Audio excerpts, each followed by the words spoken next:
pela dor, acho que de quem for pai, quem for mãe, quem um dia será, vai se identificar pela dor da gente não poder trazer essa situação para nós, né?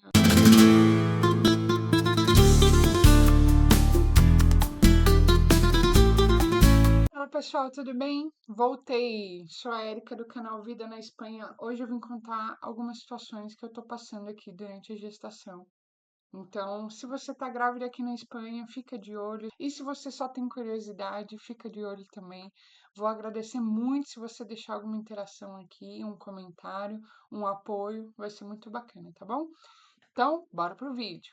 Bom, pessoal, então já contei um pouquinho, né, de ter perdido um bebê aqui, de como foi o primeiro acolhimento aí, né, de como é o meu sistema aí de atendimento aqui na saúde pública estando gestante, então que eu faço os exames a cada 3 meses, exames analíticos a cada trimestre. Ultrassom todos os meses eu faço pelo menos um, toda vez que tem consulta eu faço, e eu tenho aqui o acompanhamento de uma profissional especialista em gestação, né, que é a matrona, é uma doula aí que nos acompanha até o final e um pouquinho depois até do final da gestação. Então, isso é muito bacana. O atendimento é o mesmo do que um espanhol recebe, do que outro imigrante, não é porque você é brasileiro, se você tem papéis ou não tem papéis, que você vai ser tratado diferente, e isso é muito legal. O ambiente também é muito limpo, né? Existe uma responsabilidade de horário, então a gente é atendido muito próximo do horário marcado, salvo esteja muito cheio, alguma coisa assim, mas eles respeitam isso, tá? É muito limpo, muito seguro, me sinto muito bem atendida e muito bem acolhida nesse momento que a gente sabe já que é tão sensível, né? Bom, pessoal, hoje eu vim contar algumas intercorrências que eu estou tendo aqui durante a gestação. Então, a primeira delas, né, é que a gente foi fazer o ultrassom de 20 semanas, onde a gente mede bastante coisas ali do bebê, e a gente teve uma notícia que a gente não esperava, né? Então, a gente foi normalmente na consulta, a Júlia estava na escola, esse dia não foi com a gente, ela já foi em vários com a gente também. E no ultrassom ali eu vi que estava demorando. Geralmente já demora bastante, né? Eles são muito cuidadosos, olham tudo. Você pergunta, eles mostram, responde, volta, olha de novo, tal. Isso eu não tenho que falar, porque como eu falei já, meus ultrassons no Brasil demoravam 10 minutos no máximo e olha lá, particular, né? E aqui eles são muito cuidadosos. Mas eu comecei a ver que estava ali alguma coisa diferente dos outros ultrassons que eu já tinha feito. Então ela ficou olhando, minha médica, a doutora Sônia, não me lembro agora o sobrenome dela, mas excelente, excelente profissional, maravilhosa. E ela ficou olhando ali, olhando ali, olhando ali, e eu estava bem preocupada, né?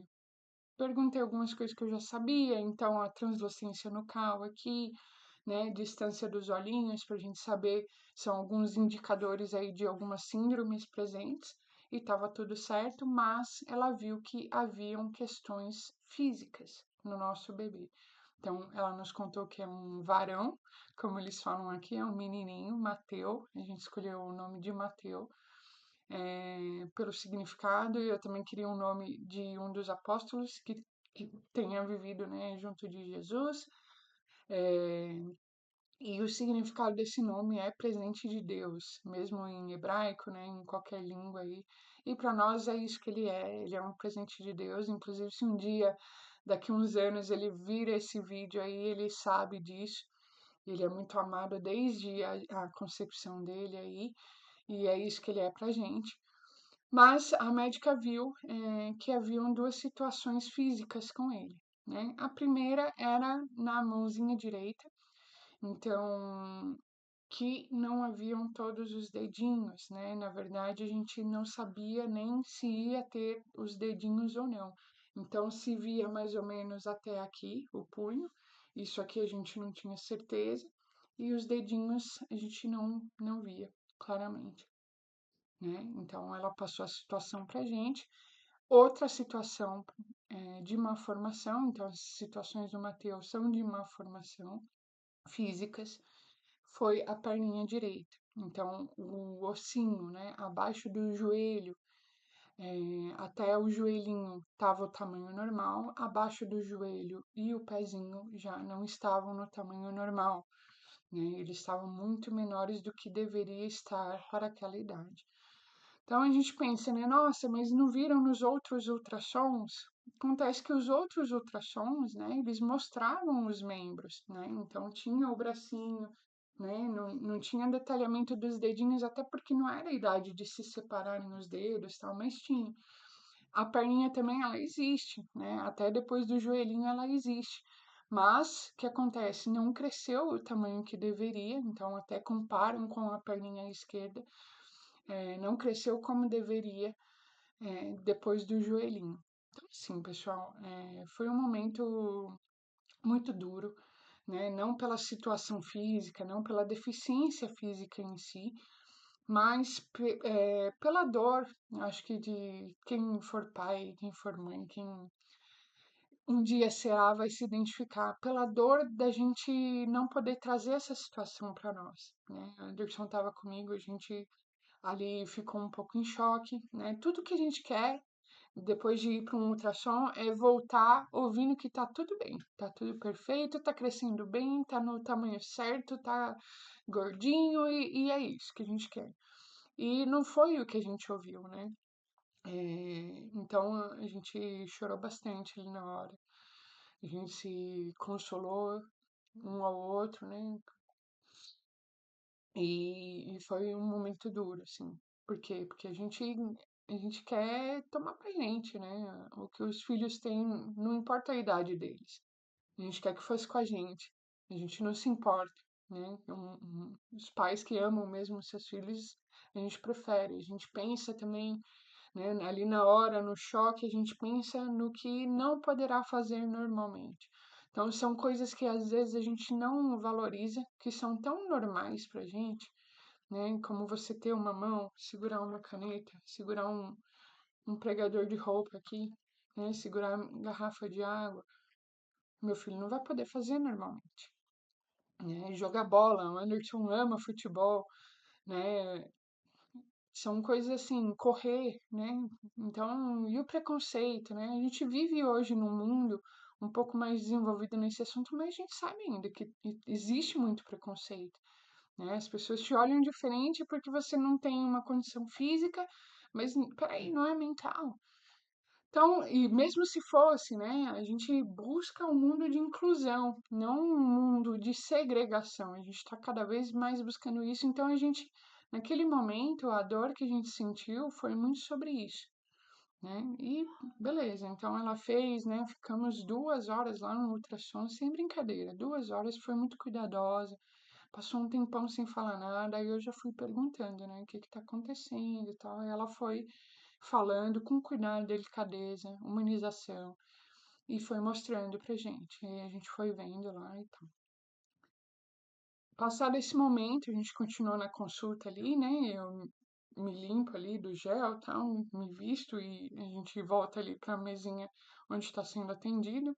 E ela falou que a gente poderia escolher, né? O que é outra coisa assim que é um choque para nós brasileiros, porque o aborto aqui na Espanha é liberado até, se não me engano, 24 semanas, 24 ou 26 semanas. Então, independente se o bebê está saudável ou não, a gestante ela pode seguir em frente ou não, né? O que normalmente as pessoas escolhem é não seguir se tem algum problema, né? Se tem alguma deficiência e tal.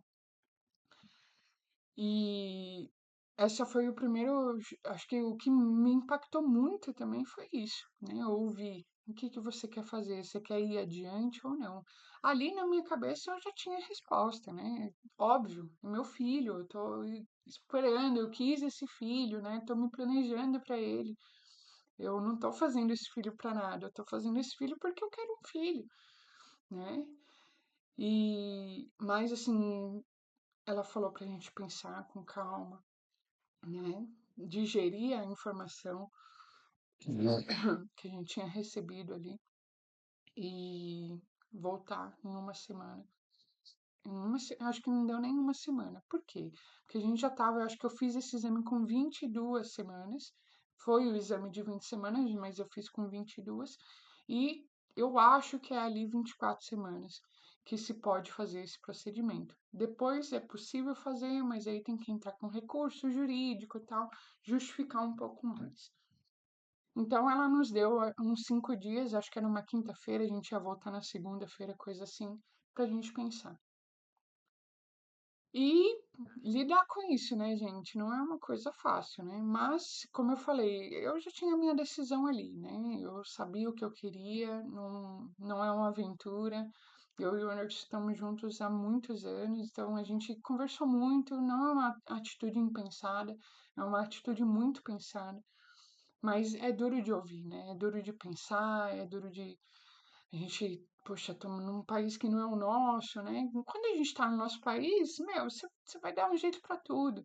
Quando não é o seu país, você também pesa muito essas coisas, né? Mas a gente, obviamente, né, decidiu em seguir. Então a gente voltou e seguimos, né? E aí ela levantou outra probabilidade. Então, existe um exame chamado amniocêntese, que é a extração, né? Eles injetam uma seringa na barriga da mãe, tem um risco, né, de acertar o bebê e tal. Então fiquei muito pensando nisso também, se eu ia fazer, porque passar por outra perda, né? Perder um bebê já nesse estágio avançado da gestação e tal.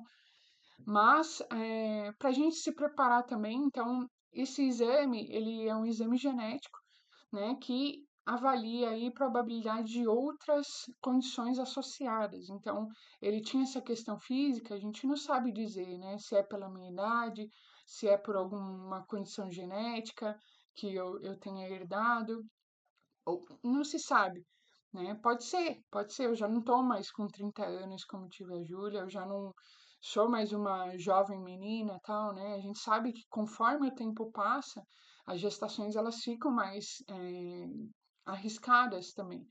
Ou tem gestações, né? Pessoal que tem até mais idade que eu, 43, 45 anos, que não acontece nada, que nasce perfeito, sem nenhuma síndrome, sem nada. Enfim, são os mistérios de Deus, né? Mas a gente acredita e aceita todo o desafio que ele colocar, porque a gente vai adiante.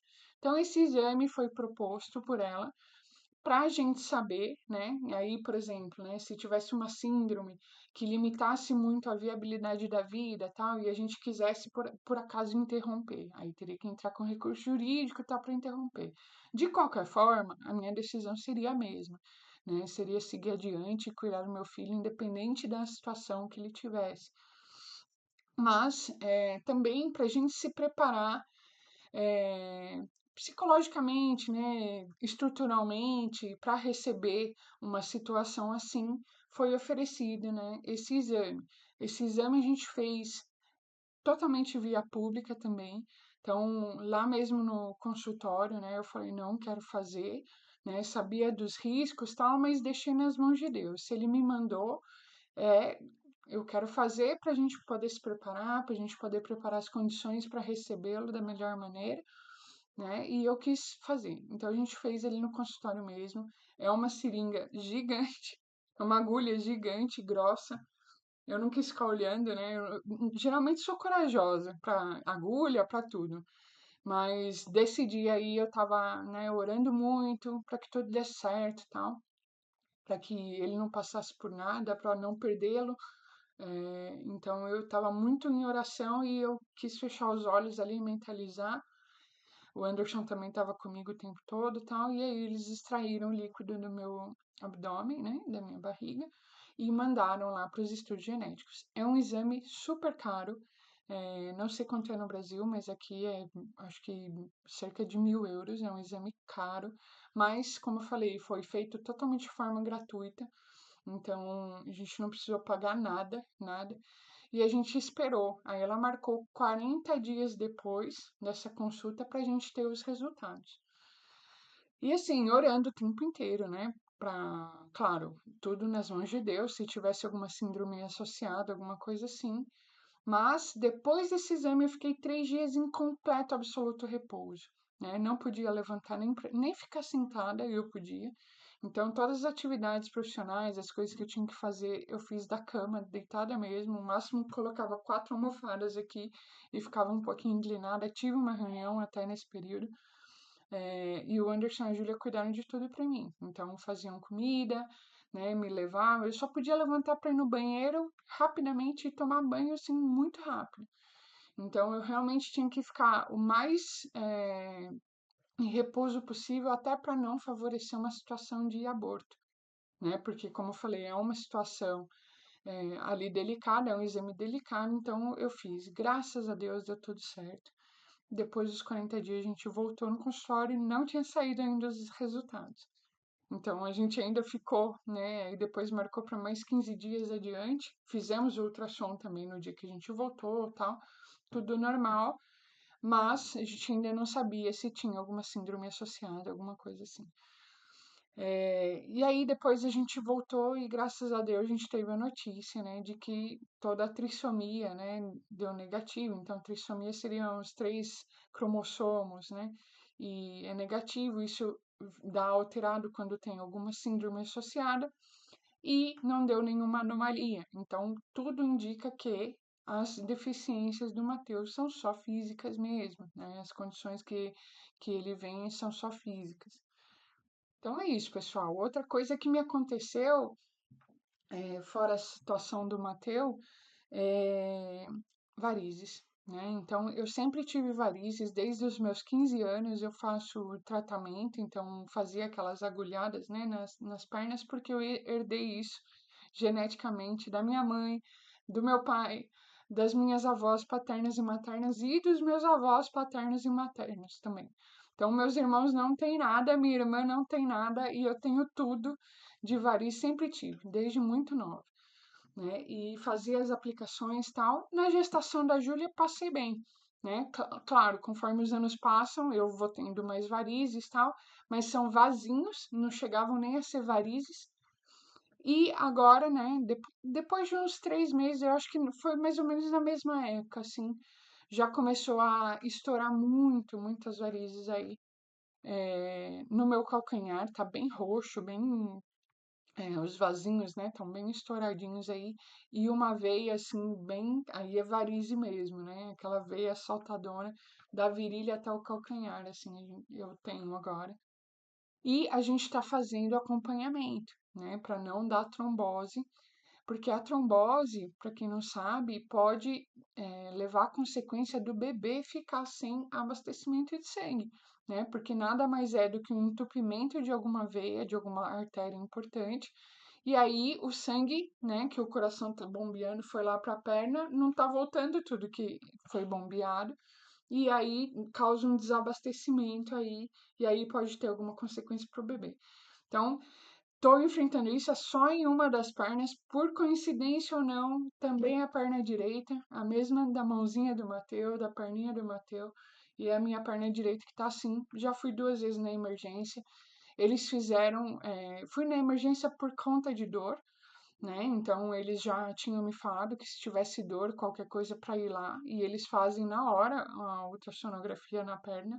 Não posso, desculpa, não posso fazer raio-x, né? Obviamente, mas a ultrassonografia eles fazem para detectar trombose. Dessa última vez foi há uma semana e meia atrás. Eles fizeram até um exame de coagulação, né, para ver o tempo de coagulação do sangue, para ver se estava com indicativo de trombose ou não. Graças a Deus, também tudo negativo, mas é uma situação que eu preciso ficar de olho aí para qualquer sinal de risco aí a gente correr e não ter nada pior. São as situações que eu tô passando, realmente não esperava, né? Tá um pouco diferente assim da gestação da Júlia, mas a gente tá encarando tudo com muita fé, né? Com muito amor, com muita união. Então, meu marido é meu grande parceiro, te amo muito, amor. Minha filha também, minha grande parceirinha, né? Sempre me animam quando eu tô mais desanimada, tal, e a gente tá muito junto nisso, né? Esperando o Mateu aqui com todo o amor, todo o carinho, sempre que a gente pode, a gente vai e compra alguma pecinha. Depois eu faço um vídeo para mostrar as pecinhas que a gente já tem, o bercinho, arrumando o quartinho, que já já tá aí. Mas é isso, pessoal. São algumas situações, né, que a gente não pode só contar as coisas boas, né? É legal também dividir as coisas que não são tão boas ou que a gente não esperava e como que a gente está reagindo a isso. Mas, além do seu like, né, do seu comentário aqui, da sua inscrição, eu agradeço aí se você for uma pessoa aí que gosta de orar, que gosta de rezar, agradeço se você puder colocar aí nossos nomes aí no nas suas orações aí, é um grande presente que você nos deixa, tá bom? E é isso, eu venho contando um pouco mais depois, quero fazer depois um relato de parto, né, bem legal, e vou deixar alguns vídeos aqui indo pro centro médico aí, indo para consulta com matrona. Ah, uma coisa muito legal que eu não falei é que aqui tem aulas de parto, né? Então, junto com esse atendimento da matrona, que é a enfermeira de parto, tem uma classe que dura 2 meses e meio. Então, um grupo de mulheres que está mais ou menos na mesma época gestacional, onde a matrona passa as aulas. Então, são 2 horas, uma vez por semana, por 2 meses e meio, e ela fala tanta coisa legal, gente. Como eu falei, né, que eles priorizam parto normal, tal, mas tanta coisa que eu não sabia, mesmo não sendo mãe de primeira viagem, e que eu gostaria que me dissessem, né, que eu acho é um cuidado, assim, que é fora do normal. Então é muito legal. Escolhi fazer as aulas, ela até me falou assim: ah, se você não quiser fazer, tudo bem, porque você já é mãe e tal. Mas eu aprendi muita coisa legal. Aprendi como é que é aqui, né? Então aqui a gente pode escolher a posição que eu quero ter o bebê. Especificamente no hospital aqui de Miranda, não existem banheiras, mas tem muitos hospitais aqui na Espanha que dentro do quarto tem banheira. Então você pode ter o bebê na banheira ali se você quiser, né? Porque é um sistema mais relaxante também, facilita ali na hora da dor, tal, muito legal. Mas fora isso, você pode escolher a posição que você quer. E eu achei assim sensacional, porque nunca jamais me foi oferecida essa hipótese no Brasil, no sistema público e tal. Foi eu deitada padrãozão lá, com as pernas levantadas e fazendo força. E aqui você aprende, né, que tem outras posições que você pode se sentir mais confortável e que também são viáveis para o parto, né? O médico se adapta a você, o médico ou a matrona se adaptam a você, não você que faz o contrário. É um negócio assim, muito legal. Também aprendi sobre amamentar, né? Então, eles priorizam aqui a golden hour, aquela hora de ouro, que o bebê fica com a mãe ali, sentindo o contato ali, eles fazem isso. Se a mãe passou por cesárea, tá sedada, alguma coisa, eles priorizam que o pai tenha esse momento, né? Que o bebê tenha esse momento com o pai, algum dos progenitores, né? Para ter realmente essa hora ali. E o bebê nunca mais sair de perto da mãe, isso também é muito legal, né? No Brasil, eu sei que já tá caminhando assim. A Júlia saiu alguns momentos quando ela nasceu, mas não foi todo momento, ela já ficou muito comigo. E eu descobri também que a gente tem que deixar o bebê, né, barriga com barriga, o bebê procurar o seio, né? Eu, quando ganhei a Júlia, eu mesma já pus ela aqui, já enfiei o meu peito na boquinha dela, tal, já começou a mamar. Mas é legal pro desenvolvimento, né? Que o bebê busque o peito e tal. Gente, são coisas assim, parece uma bobeira que se a gente procurar na internet a gente encontra, mas muitas vezes a gente não tem essas informações. Então, vale a pena, se você está grávida aqui na Espanha e a matrona te ofereceu curso de parto, mesmo se não for seu primeiro parto, sua primeira gestação, né? Faz. Faz que eu achei muito legal, para mim foi muito útil. E, assim, é um cuidado também que não vi isso no Brasil, não sei se existe hoje e tal. É outra diferença aí que eu conto super positivo. Tá bom, pessoal? Bom, já me estendi muito aqui. Conto com o like, a interação de vocês aí e principalmente as orações, as boas energias aí, que é isso que a gente quer. E a espera aí de Mateu, tá bom? Um abraço, até o próximo vídeo. Tchau, tchau.